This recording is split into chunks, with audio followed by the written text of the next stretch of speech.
Ito po, pwedeng mangyari ito. Wonder Boy, kinuha yung WBO Global Belt down ni Casimero, pero posible rin niyang kuhanin ang mandatory fight ni Casimero. I-explain ko lang sa inyo kung paano pwedeng mangyari ito. No? Ito po ay opinion lamang at pinag-uusapan lang natin. Powcast Sports. If you're new here, don't forget to subscribe and hit the notification bell. This content is presented by Arena Plus. Astig sa Sports.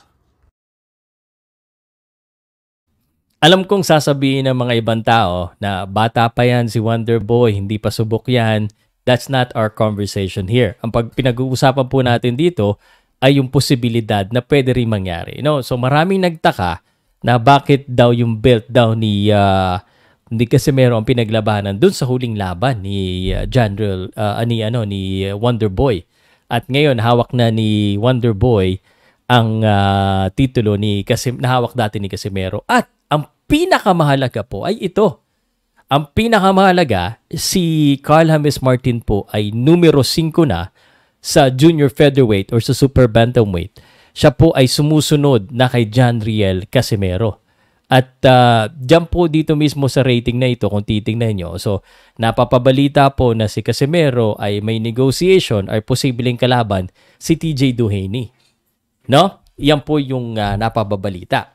Sana mangyari ang laban na yan, pero iisipin nyo po at tinanong natin sa isang expert dito, posible ba na yung number 5 kalamanin din yung number 3. I'm talking about Carl James Martin versus TJ Duhaney para sa mandatory fight.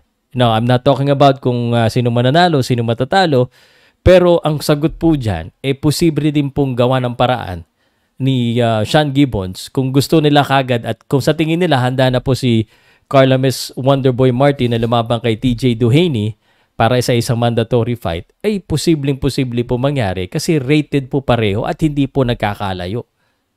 No? At if Sean Gibbons wants it, he can actually make it happen as well.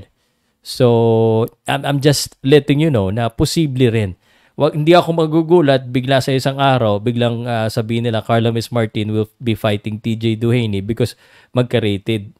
Malapit na sa rating.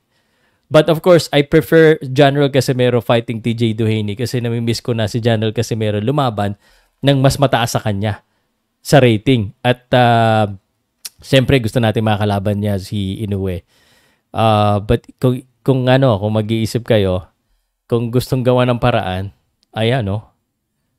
pwede. Tsaka nakadikit na diyan si Carl James Martin kahit sabihin natin hindi pa siya ganun kasubok.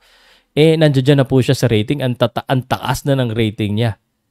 So, kumbaga, this is the time for Wonder Boy to actually prove to himself that he belongs to that rating.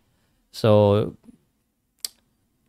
we'll see. Tingnan natin kung anong klaseng direction ang gawin ng ni Sean Gibbons dito kay Carl James Wonderboy Martin. But,